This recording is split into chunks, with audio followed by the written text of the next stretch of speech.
Hello, critics, non-critics, and friends. Welcome to the Film Optix podcast, where we take a glance into blockbusters, indie films, and everything in between. I'm your host, Christian, and I'm joined by my co-host, Devin. And today we're going to be reviewing the first 2 episodes of Obi-Wan Kenobi that is now streaming on Disney+. And before we begin today's episode, you can listen to our podcast on podcast platforms around the internet. That includes Apple Podcasts, Spotify, Google Podcasts, and more. And if you are a new or seasoned listener to the show, we would love to hear from you guys. Follow us on Instagram and follow us on Twitter at Film Optix. That is Optix with an X. Or you can email us at filmoptix@gmail.com for any movie-related questions. Devin, how the heck are you? How you been? We're back at it again. This is our second 2 out of 3. It's a crazy week. So we got Mavericks done. It's out. It's out there for the world to listen to. Now we're moving on to the TV side. We got some Obi-Wan Kenobi episodes 1 and 2, which are respectively, I thought they were going to have like actual names for each episode, but I guess it's just part 1 and then part 2 of this 6-part series. But how you been? There was only one way to start this podcast, and I think you did a disservice to the people. I did. Oh, did I? Did I? Hello there. Hello there. That's the only way you can start this podcast. That is very true. Very, very true. I should have said hello there, critics, non-critics. That would have been pretty. Who knew such a basic, like 2 words could be so iconic just because it's Ewan McGregor and he's just the GOAT. Yeah. Well, also, the original actor who played Obi-Wan Kenobi, I think it was Alec Guinness. Yeah, Alec Guinness. Yeah, he also said it, but it just became more of a thing. It became a meme for our generation. It's not only just a meme. It's actually part of the best, what I personally think is the best Star Wars movie out there, Revenge of the Sith. Thank you very much. It's very hot take. It is a very hot take, but everyone has their own favorite Star Wars movie. And, like if someone were to tell me that A New Hope or I don't know, Solo, a Star Wars story was their favorite, you know what? It is what it is. Everybody has their own favorite story. I don't know about Solo. Rogue One, maybe. Oh, Rogue One. Definitely top 5 for me. I definitely had some hot takes with my Star Wars ranking that I did for In Session Film. If you guys want to check it out, it is up on the website. I'll try to put a link to that article in the episode notes of this podcast episode as well. But as I mentioned before, we are going to be reviewing the first 2 episodes of Obi-Wan Kenobi, which is, again, titled Part 1 and Part 2. I kind of understand how it's like, it's so much work giving like every single episode like a new name. Like we know it's called Obi-Wan Kenobi. Like that is the name of the show. I thought it was going to be called Kenobi. I thought it was too. I think that sounds better. Just Kenobi. It's like The Unbearable Weight of Massive Talent, or what was it? The Emancipation. Another movie he was in. Yeah, that's right. He was in Birds of Prey. He elevated it greatly. The Fantabulous Emancipation of One Harley Quinn, I believe is what it was called originally. Someone let me know if I'm out there, if I'm wrong, and if you want to leave like a review or just tweet us at Film Optix and say, hey, you're wrong, it's X, Y, and Z. But yeah, so for Birds of Prey, Ewan McGregor as well. So Ewan is McGregor's everywhere. He really is. This is crazy. That smile, you just can't escape it. Yeah, it's just too good, too bright. And I will say, like, before we get into it here for a second, like, I just want to say how exciting it is that Ewan and Hayden Christensen are excited to reprise their roles as Darth Vader and Obi-Wan Kenobi, because, I mean, they even said themselves, they put a lot of heart and soul into Attack of the Clones. Well, when Hayden and Liam Neeson's showing up too. He's going to be a Force ghost in a only matter of time. I'm waiting. I'm waiting. It's great, but it's really great to see. I mean, Obi-Wan is one of my favorite Star Wars characters. And don't forget our buddy Uncle Owen. Yeah. Oh, He's yeah. back too. Yeah. Uncle Owen. Yeah, coming back. It's crazy, man. And I mean, I do feel like I felt like this should have been a series that dropped or at least started on Star Wars Day or at least on the anniversary. I think there was a 25th or 24th anniversary of A New Hope, but they kind of pushed it back. We kind of talked about that in past episodes where we're dropping Moon Knight on May 4th, but it was also Star Wars Day, but it's Star Wars Day. That's like a global phenomenon. I think they kind of dropped the ball by not releasing this a little bit earlier, but it is what it is because we are here to talk about it today. So, Devin, are you ready to jump in to our episode 1 and 2 review of Obi-Wan Kenobi? Oh, yes. All right, ladies and gentlemen, we'll be right back after this introduction to Obi-Wan Kenobi. It's been 10 years. The fight is done. We lost. Leave us alone, Ben. When the time comes, he must be trained. Like you trained his father. It's my responsibility. Obi-Wan, Obi-Wan. I've loved you always. There's a thing that swallows you. It holds you together when it's tearing you apart. It's terrifying. And we are back with our episode 1 and 2 review of Obi-Wan Kenobi, and the story is as follows. Jedi Master Obi-Wan Kenobi watches over a young Luke Skywalker and evades the Empire's elite Jedi hunters during his exile on the desert planet Tatooine. He doesn't do much watching over. No, he does Just letting not. Uncle Owen take over the reins. Exactly. I mean, it's Disney really, I feel like Disney really, really loves Tatooine for some reason. They keep They have the set ready to go. Yeah. I mean, of course, yeah, with Book of Boba Fett and, of course, with Mandalorian. But I got to say, Devin, this is quickly becoming one of my favorite Disney Plus Star Wars series. And we're only 2 episodes in. I know that's a bit premature, but I am really, really loving what we've seen so far. And, we're going to get into our initial reactions, and then we'll get into a little bit of spoilers here as well for everyone. And we'll talk about a few Easter eggs and whatnot, and, give our final thoughts and our ratings of these 2 episodes. We'll probably do, 2 episodes together or separately, however you want to view it. And then we'll kind of just get the heck out of here. So, really quick, I'm just going to just start off and give my initial reactions to this because I wasn't able to watch this until a little bit later on in the day. Likely I've been staying off social media because I just didn't want anything spoiled. I've only seen the first teaser trailer that they pumped out. I don't believe I watched the final trailer, and I don't know if that gives anything away, but I'm glad that I didn't, because the first episode, which is just titled Part 1, gives a phenomenal kind of little flashback or recap of the prequel series about Obi-Wan's life and about him training Anakin. And of course, Anakin becoming into the Dark Lord that we now know him as Darth Vader. And we do know that Hayden Christensen is coming back to reprise his role as Darth Vader. But I really enjoy the recap. It really kind of just the high ground. Yeah. It's so Anakin. I have the high ground. It's probably the most quotable Star Wars movie as well, Revenge of the Sith. But I mean, Luke, I'm your father. I mean, that's all time, any movie ever. Technically, it's no, Luke, I am your father. But it's a great quote. But I think Revenge of the Sith has way more quotable memes and just amazing dialogue altogether. But that's me personally.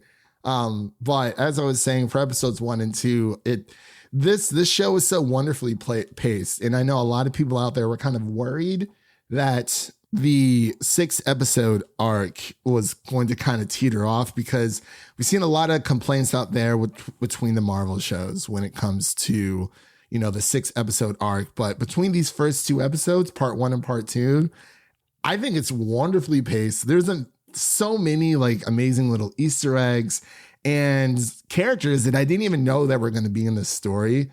And I think I might start adopting what Devin does and not really watch the trailers after like the first go, because it just leaves so many surprises for you.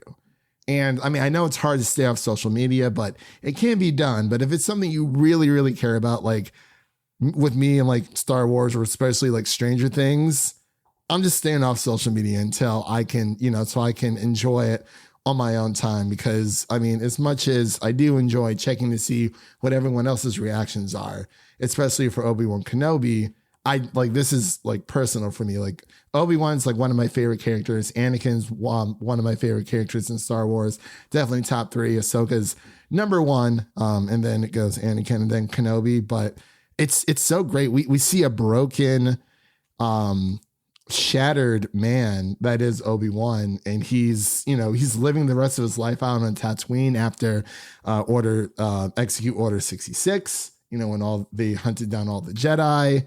And he's just a lonely meat packer. A very lonely meat packer. He has essentially, in a way, closed himself off from the Force and is just living this simple life and wants to hide from the Empire and the Inquisitors. And throughout his journey, and especially his call to action, how he gets back into, doing Jedi things and, helping out the Senate, I think is very, very beautiful. And it really shows the connection that Anakin and Obi-Wan have had. If you haven't watched like Clone Wars or even Star Wars Rebels, but more so Clone Wars, that's really where their relationship developed. But of course, he's trained him since he was a small boy, and you can see that Obi-Wan is still haunted by what happened to Anakin. And I just think it's beautiful so far, and it's so wonderfully paced. And I was glued to my TV the entire time, did not skip a beat. I think episode 1 is around 55 minutes and episode 2 is around like 42 minutes. But of course the Inquisitors as well have done a great job, and I actually wanted to get your thoughts on that. But I'm getting a little bit ahead of myself because I'll just ramble here forever. I'm going to pass it over to Devin so he can give his initial thoughts of episode 1 and 2 of Obi-Wan Kenobi. It definitely does feel good to get back into this specific like era of Star Wars, like before Luke, before Leia. Obviously they're still here, but they're just cute little kids. It's just so cool to see Ewan back as Obi-Wan. Like, he's just such a great actor. He just elevates everything he's in. Definitely, I was surprised we got 2 episodes considering there's only 6. But it makes sense once you see the ending of episode 2. Like, they would definitely want to end the first week on that, because that's just a great way to end an episode. You mentioned the Inquisitors. I was not really a fan of what they were doing. I thought the 2 dudes were like really, really goofy looking, like especially compared to like I know the Grand Inquisitor's been in the animated series. Yeah, it just looks way different. It does look different. I know it doesn't have to look the same, but he just looks goofy to me. And then the sister Inquisitor, Reva, I just was not feeling her at all as a character. I do have some reserves about her. Way too edgelord, like over the top. Like, it's just not really enjoyable to watch for me, just as a character. There's been a lot of complaints online about other things about that character that I don't agree with complaining about, but just as a character, I'm not really a fan of someone being like that over the top and just cartoonish in a way, like a cartoonish villain. They all were, kind of. That's kind of what my issue is. I'm hoping this 2-episode arc is more focused on them, and then maybe we switch focus to Darth Vader going forward. I hope they're not like his minions that are going to be doing all of his tasks during the series, because that would be a little worrisome for me. Well, I will say that that is the Inquisitor's job, because they are Jedi hunters, and we were really introduced to them in Clone Wars and especially Rebels as well. But I do agree. So Moses Ingram, who plays the Sister Inquisitor, I knew I've seen her from somewhere. She was in Tragedy of Macbeth, and I was like, okay, so that's where I kind of. And Queen's Gambit. Yeah, Queen's Gambit and Ambulance, or Ambulance, the Michael Bay movie I never saw. But yeah, I will say that I feel like we are going to get a lot more of the Inquisitors because, like I said, they do kind of the dirty work. It's kind of like, they do the dirty work for Lord Vader, but it's kind of like a 3-step thing because you have the Inquisitors who obviously follow Vader, but obviously Vader follows Palpatine. So it's kind of like a, little tier system that they have going on there. Corporate ladder. Yeah, corporate ladder for sure. I do agree. I think like she kind of reminds me of like a female like Keith Stanfield a little bit, just a little bit. But I feel like her performance wasn't really like grasping me as much as I was hoping. Like I think she's doing a good job. It's just... Yeah, she's doing a good job for that character, but I don't really like that character. Yeah, I feel like it is a bit over the top so far, but, there has been other unnecessary criticisms about the character, which it's racism in Star Wars. Well, what are you going to do? I just feel like that trio of Inquisitors just isn't really working for me. Like, I find it hard to take them seriously. They're just kind of bickering the whole time. Yeah. These first 2 episodes. Mm-hmm.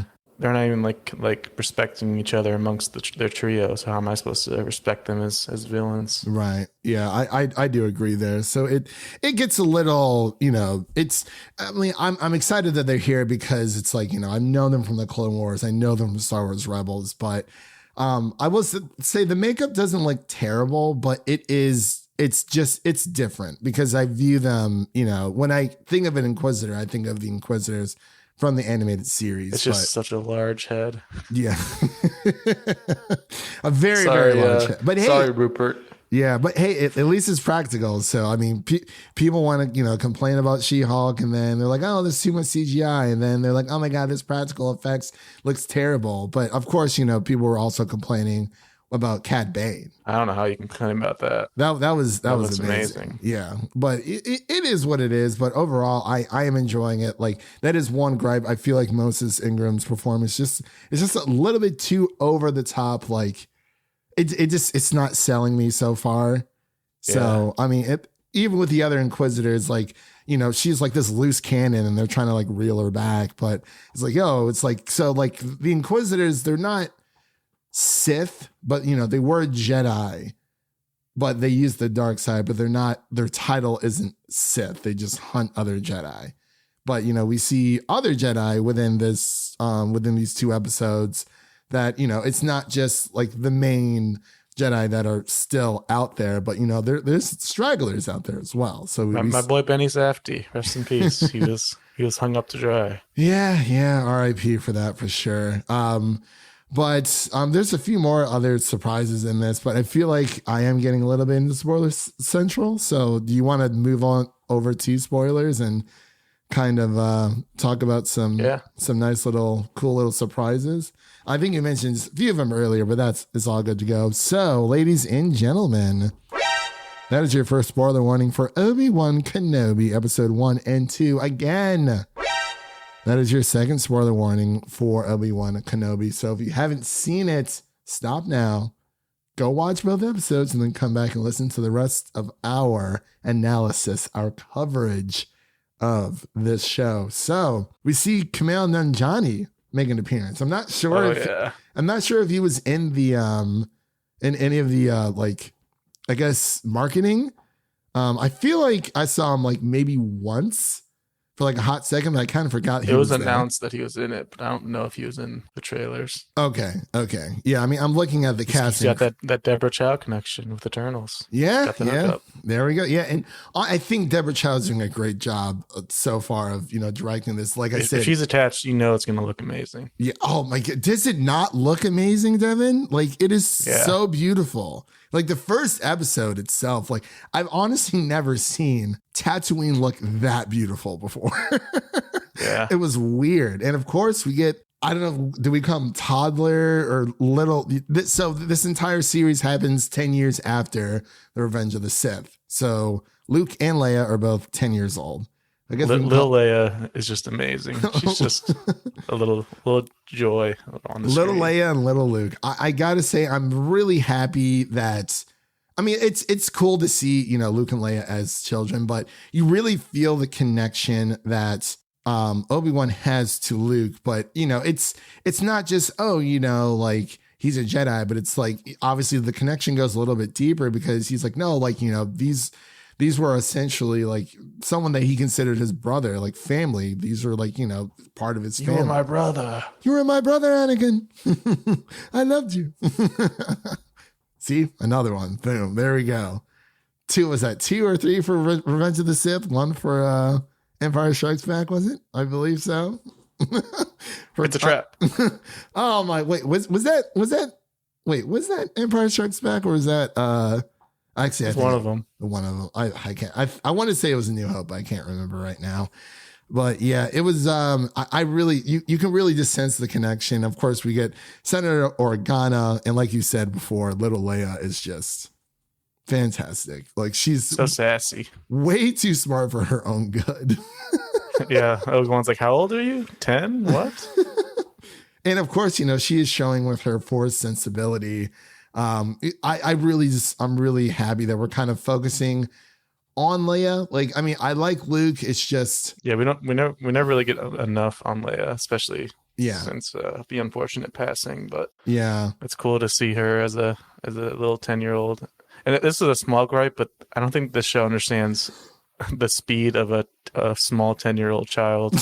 Like she was outrunning all these adults. Like that's just not gonna happen. Those little legs cannot outrun a grown man. She was bugging it though. Like, I mean, I feel like if she were to like really like run, she might be able to, because I mean, you see parents like chase children that are younger than 10 years old around the house all the time, and they're booking it up and down the stairs, around the kitchen. I just feel like someone that small, like those little legs just can't keep up. I don't know. Yeah, I know what you mean, but it did feel like, ooh, like I'm gonna get you kind of thing. And it's yeah, especially the first chase scene where she gets kidnapped. Yeah, we get a flea appearance from Red Hot Chili Peppers. He's not the best actor, but no. It's all good. Hey, I mean, that's the one beautiful thing about Star Wars, especially when it comes to like the stormtroopers as well. Like you never know who's going to be like, under the helmet. Like there's been so many like famous people like, hey, you want to be a stormtrooper in the new Star Wars movie or new Star Wars show? Yeah. Like, great. You're completely covered. You have no clue who that person is. But I do agree. Little Leia was booking it, but I really like how that is the actual call to action within episode 1 leading into episode 2, that, the Inquisitors, played by Reva, or the sister Inquisitor, she's using Leia to get to Obi-Wan, because for some reason, like she wants to please Darth Vader, but it's like we still don't know the connection between the two. At least between Obi-Wan, Anakin, and Reva, because... Well, it seems like Reva was possibly in that first scene of the first episode with the Order 66. Oh, yeah. It looks like she might have been one of those kids. Maybe that's where the connection starts. Although I guess that was only 10 years. I don't know how much she could have aged in 10 years. Yeah, that's true. I guess. Maybe. I don't. What is time in Star Wars, really? Well, yeah, it's very. I really like that opening scene as well, where it kind of it shows like, oh, there are other, Jedi or just being hunted down. Just like we see other Jedi being killed. I actually thought that when the Jedi Master was like carving up the stormtroopers, that Anakin was going to walk in and like slice down the rest of those kids. It's so weird seeing a stormtrooper win. Yeah. Like, it just never happens. Yeah, that is one thing that I've always, like, especially with Revenge of the Sith, it's like, I mean, these are supposed to be like Jedi Knights, like some of the most powerful warriors in the entire galaxy, and they get outflanked and outnumbered by stormtroopers. Like, even in like the massacre that happens in Revenge of the Sith, like it's so funny because they're just like, oh, they're like, falling to their deaths, and it's kind of like speaking of stormtroopers, we get a clone appearance. Yeah, we do. Our boy, actually, we don't know what boy it is, but one of the clones is homeless and down on his luck. It's one of those clones out there. We just don't know who. But yeah, I really like how, the call to action, with Obi-Wan is just so, he was so fixated on Luke, and then, Senator Organa's like, like she's just as important. And I really like how he tells her that she reminds him of Padme. Finally, we get a Padme reference. Finally, I love this series so far. I love all the small little references. She's being redeemed in Thor. She should be redeemed in Star Wars too. I agree. And I mean, hopefully, Hayden Christensen is also going to be redeemed, because I'm for it 100%. But yeah, was there anything else you wanted to kind of touch on before we kind of get into our final thoughts here? Guess we just got to talk about that ending of episode 2. He just says the word Anakin, and then he is seemingly awoken. So it's weird because for the longest time we never really knew, or like I guess it was never really confirmed, because Hayden Christensen kind of confirmed that there's more of a story to tell here, which I do agree. I mean, I do feel like and hope that Disney eventually moves away from like the Skywalker saga to give us just like brand new stories with like brand new characters. But for the longest time, it made it seem that, after Revenge of the Sith, that Obi-Wan knew that Anakin was still alive. So apparently he did not know that Anakin was alive. Yeah. Reva just dropped it on him. Or Reva. Yeah, Reva dropped it on him, the Sister Inquisitor, and then his eyes kind of just... His face acting is just so good. It's like this sinking feeling, and like I felt it. I was like, he's wrong. And then Leia's trying to talk to him. He's just like, I can't do this. Yeah. And then, we see Hayden Christensen in the makeup for Darth Vader. Still no word on if James Earl Jones is going to be voicing Darth Vader in this. I feel like he has to. I feel like he does, especially for this. It's like, I don't know. I don't know how many times after the original series, how many times he actually has voiced Vader, because, sometimes they kind of get like the impersonators, or like there's like multiple people who can do like, I don't know, like Shaggy's voice or like Scooby-Doo's. So it's kind of like the stand-ins or the other ones that they can't get like the real deal type situation. I really don't know. I've never really known. I haven't really looked too much into it, but I just love how, Obi-Wan, like he just, the love that he shows for Luke and Leia because of the love that he had for Padme and Anakin. And it's like, it's the after effect. It's between episodes 3 and 4, and it just 10 years after. It's kind of like prime, like what happened during those 10 years. And I really enjoy how they're finally digging into this. But eventually, please, Disney, move away from the Skywalker saga. Hopefully. Well, they have that one show coming out. Acolyte. I forgot what it's called. Yeah, Acolyte. It's supposed to be unrelated to anything. Yeah. And I believe the director on that was like super thrilled that, they don't have to worry about, like, because it's fun to have legacy characters, but it's like, you're not sure if you're going to be able to get somebody in, like an episode, and then you kind of have to have like a B plan if they don't come. So it's like, it's just easier to just tell those stories. But that's why the Knights of the Old Republic 1 and 2, the two RPG Star Wars video games we got way back in the game, were so popular because they were set like years, like hundreds of years prior to the events of Phantom Menace. So it's just all new stuff. And, we got like Darth Revan, Darth Malak, and all this other stuff. So it was really, really great. But I'll pass it back over to Devin so he can give his final thoughts and also give your rating, and then we'll kind of close on out here. Yeah, overall, it was very entertaining. Great cast. Great to see you back. Definitely a little bit worried about the Inquisitors. Hopefully they aren't like the main overarching villains. Like, obviously Darth Vader he's the greatest villain of all time. So I feel like he's got to kind of take the front. Yeah, Dave Filoni said that Vader is going to be like the main villain. They're kind of just like his lackeys. So yeah, hopefully it's just kind of this first 2 episodes where they get introduced, because I really wasn't feeling them. But other than that, a lot of great actors, a lot of great characters. Overall, very enjoyable. I'd give it like a 80 around there. For both episodes, or just like a combined rating? Yeah, just put them together. Yeah, because I feel like they're both. Yeah, it's like a 1 point. Yeah, 1 and 2.